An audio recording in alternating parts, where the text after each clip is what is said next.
Ready.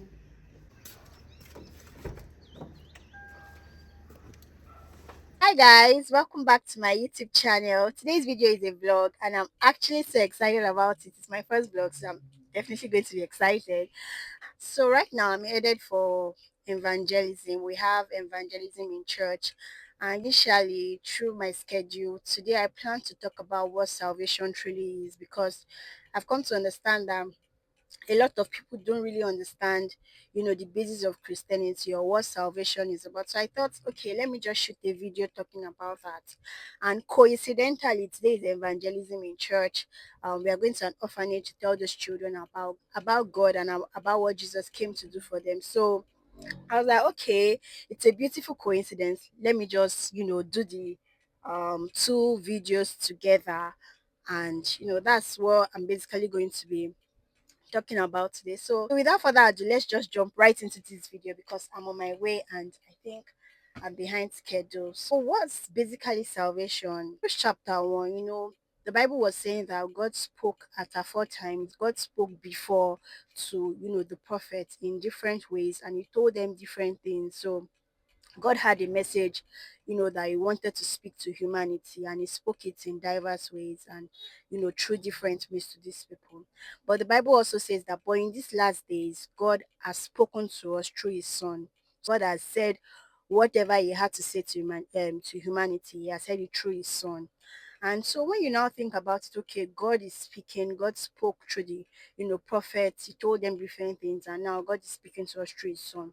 What is this message that God was trying to, pass along to humanity? If you read, Hebrews, you go to chapter 2, chapter 3, you will see that the if you read message that God was trying to pass down to humanity was the message of salvation.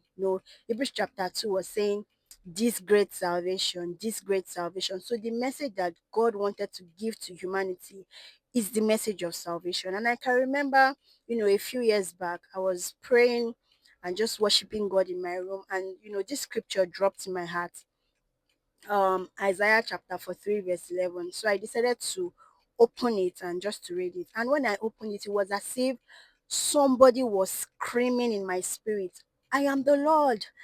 I am the one that saves. Lord, I am the one that saved. It was so loud, like it was so loud in my room. And this just says that God is actually in the business of saving men.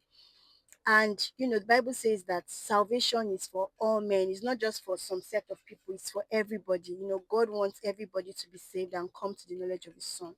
Establish the fact that the message of salvation is the message that you know God is trying to pass along to humanity. So what is salvation? Salvation is like, saving somebody from harm or saving somebody from danger. It's like rescuing somebody. So when you are saving somebody or when you are deploying salvation, it means that, the person you are deploying salvation to is, in a bad state and you need to rescue this person. So why did God want to rescue humanity? We can't really know if you don't go back to the beginning. So let's just quickly stroll back to, Genesis chapter 1. The Bible says that God created man and he made man. The plan was that he was going to make man in his image and likeness to dominate the earth. But along the line, the enemy came and sold some lies to Adam and Eve, and they disobeyed God because God told them that there are two trees in the garden, in the middle of the garden, the tree of life, the tree of the knowledge of good and evil. Don't eat the tree that has the knowledge of good and evil. But obviously they disobeyed God, and the repercussion of their disobedience was that when they eat it, they will die. But they didn't die physical deaths, because if they died physical deaths, there wasn't need for God to be calling down to them and saying, Adam, where are you? Or Eve, where are you? So the kind of death they died was spiritual death. And Romans was saying that through one man, sin entered the whole earth. So through, you know, Adam's disobedience, Eve's disobedience, sin entered the whole earth, and the wages of sin is death. So they disobeyed God, which is sinning against God, and the repercussion of their sin is death. So sin became our nature. Every man, we literally died spiritual death. So we were separated from God. So the repercussion of their sin was not just that, we have a sinful nature. Humanity now became sinful by nature. we are also separated from God. We are separated from, accessing the presence of God, because God is a holy God. He cannot behold iniquity. So we could not access, God. We could not enjoy his love. We could not fellowship with him. So, and God being who he is now, is a loving father. He puts a system. God put a system God put a system in which men could still come and access him, and that was by, slaughtering an animal, by offering burnt offerings and all of that, sacrificing an animal, because the life of a thing is in his blood. So it's like the animal is taking your place. So when I sin and I want to go and meet God for forgiveness, I bring a goat that doesn't have defect, I slaughter it, and all my sins fall on the animal, because I have to put my hands on the head of the animal. All my sins fall on the head of the animal, and the animal's innocence is transferred to me, something like that, because the life of a thing is in his blood. So this is not a really sustainable way, because talk more now, how many animals we won't kill? Do you get? So God decided to send his son Jesus, deploy all means to save these people, which was already in his plan. So he sent Jesus to die for you and me. And when Jesus came to die for us, he came to give his life as well. So we had the sinful nature. We fell short of the glory of God. We could not approach God. We could not access his presence. But so he now said, okay, humanity, I love them, but they are forever separated from me because they have sinned. What can I do? He sent his son, who is the express image of he who carries his glory, and who, has been with him before time. The Bible says he created the earth, is God, and he was with God. So he and God, they are one. So God sent Jesus to die for you and me, so that your sinful nature can be taken away. The Bible says that, anybody that is in Christ is a new creature. All things are passed away. Behold, all things have become new. So when Jesus came, he came to take away the sinful nature of man. He came to save us from the power of sin, and not just for the power of sin, from the power of death, which was the repercussion of what Adam did. So just as, sin and death came in through one man, salvation and eternal life came in through another man. So Jesus came to remove the nature of sin, and also came to give us the nature of God, which is righteousness, and also to give us access to the throne of God, which was how it was in the beginning. And how did he do this? He did this by dying for me and you. He did this by sacrificing his life for me and you. So he legit took our place. He carried the cross and he died on the cross. He didn't just die, he was buried for 3 days. And when he was buried for 3 days, the Bible says that he descended to the lowest place. He descended, and he defeated the enemy, defeated Satan, and he made a public show of him, showing that death have defeated you, sin have defeated you. You don't no longer have power over my children. That is what Jesus came to do for you. He died, he was buried, he stayed buried for 3 days, and he rose again on the last day. He rose again on the third day. Hallelujah. And the beautiful thing is that when he died, he said, it is finished. It is finished. There is nothing that can be added, there is nothing that can be taken away again.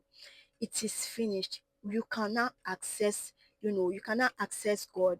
You cannot have the nature of God by just believing what Jesus came to do for you, by believing that he died. And when he died, he took your place. When he was buried, you were the one that was buried. And when he rose to life again, you rose to life with him, and you are seated in heavenly places where he's seated at the right hands of God. So, Christianity, salvation is really about what Jesus came to do for you, in the sense of him giving you access to God, him changing your nature much more than going to heaven. Yes, we will go to heaven, but right now that you're on earth, you can access God. You can go to God as your Father because of what Jesus, his blood, you know, which is his life, was shed on the cross of Calvary just for you. So this is what salvation is about. It's about what Jesus came to do for you. It's about the plan of God, for the redemption of mankind. And that is what I'm going to tell those kids, that Jesus died for them. He came to save them, to give them access to God so that they can know who they are. They can know what He has called them to do. And you are also in this plan of, telling people about what Jesus has come to do for them. So let's just go and tell these kids. So I'm here now, and I don't know if they allow cameras in orphanage, but I'll ask. If they do, I'll record the process. If they don't, see you guys after. Bye. So hi guys, we are done with the evangelism today, and I'm actually very happy because I don't know, I just had many light bulb moments, during the evangelism. And one of the light bulb moments I had is that Bible says that through one man sin entered the whole world, and through another man, you know, we were delivered from sin and given eternal life. And I've always been wondering that how is that possible? And during the evangelism, what the Holy Spirit just told minister to my heart was when God was creating, his creations during the time of creation. The Bible says that God said, let us make man into our image and let them multiply. So every man was already in Adam. So Adam was carrying the seed of the world. It was Adam had the seed of mankind in him. So every man was already in Adam when God was speaking. So when God was speaking and said, let me create man, he created Adam. But Adam had the seed of the whole humanity, in him. And it's just like your children, when you give birth to a child will either look like one of either of the parents, and the child will carry the character of one of the parents. Like Nathan now, Nathan has my character, but he looks like his dad. So he has my nature. He behaves like me. So because God already said, these people I'm creating them in my likeness and image. He created a race called mankind. When Adam was going to multiply, because Adam already carried the seed of humanity in him, sinned. We were all in Adam. That is why the Bible says that seed entered the world through one man. Your child takes after your nature. Your child, is a replica of who you are. So all of us were in Adam when Adam sinned. That's why the Bible says that all men have sinned and come short of the glory of God. But Jesus now came to take the place of this same man. So it was the creation, it was the creature man that had a problem. We were all in Adam. Adam sinned, so all of us sinned. Jesus now came to take the nature of this same man. And not just, he didn't come to sin, he came to, give us a new nature, a righteous nature, the nature of God. Adam could access God when they had not sinned because he had the nature of God. He was fellowshipping with God. So now Jesus came to take away that nature. He came as man to take away the nature of sin, give us the nature of God, so that we can have access to the throne of God. I think that was a light bulb moment for me. I've never seen, I've never understood it like that. And I'm just like, wow, God is so intentional. Jesus could have come as an animal. Jesus could have come as a bird, but no, it was man that had the issue. So man, Jesus had to come like in the nature of the man, flesh and blood, so that he can take our place and save us from condemnation, forgive our sins, and make us to draw closer to God. So this is actually the myth of salvation. That light bulb moment I had, I thought to just share. I used to think that why they know God was telling them that the day you eat this fruit, you will surely die. And it just occurred to me that it is death because, when they were in the garden, they were actually carrying the life of God. And what is death? Death is the absence of life. When God was trying to tell them that when you eat of this tree, the day you eat of it, you will surely die, he was trying to explain to them that the life you have now is my life that is in you, because the Bible says that he breathed his breath into man and man became a living being. So man had his life. So what he was trying to say is that the day you eat of this fruit and you disobey me, you will surely die. Meaning the life I have given you will be taken away from you. You will be separated from, the life I have. It's just like we that are existing here on earth now. When people die, but you say they have died because there is absence of life. They have been taken away from life. They have been taken away, life has been taken away from them. So death is the absence of life. So when God was saying that, okay, when you eat this fruit, you die, it means that my life will be taken away from me. So, and it doesn't mean that the earth is no more existing. That's for people that have died. It doesn't mean that sun is no more shining or stars are no more coming out. It means that they cannot experience it again because they are no more in this life, because they don't belong here anymore. So it's the same thing. When man ate the fruit and died, the life of God was taken away. And because we did not have that life, we could not access, the things that God had for us. So that is why Jesus had to come and give us his own life. The Bible says of a thing is in its blood. And when people are even bleeding, they die because life is going out. Why? Because the oxygen that we use to breathe is usually transported through our blood. That is why Jesus had to give his blood, which was carrying the life of God, so that when we believe what he has come to do, we will also enjoy this life that he has given us. So there was a separation from life because we sin. That's death, spiritual death. Jesus came, gave his life in the lineage of man. He came as man and gave his life on the cross for us. So when he gave his life for the cross, the wrath of God was satisfied that, okay, man had paid the debt they owe, and because of that, they cannot be separated from this life I have anymore. They can access the life I have. And I was just like, wow, thank God. Thank God that Jesus died for us. It's very important that he gave his life, because in the absence of life is still death. That is why God came to give us eternal life through his blood, which carries the life of God. I hope you understand. Jesus came to die for you. All you have to do is just to believe in your heart and confess with your mouth that, dear Lord, I know that I am a sinner. I know you came, you took my place. You came to die for me. You came to give me your life. I was crucified with you. I was buried with you.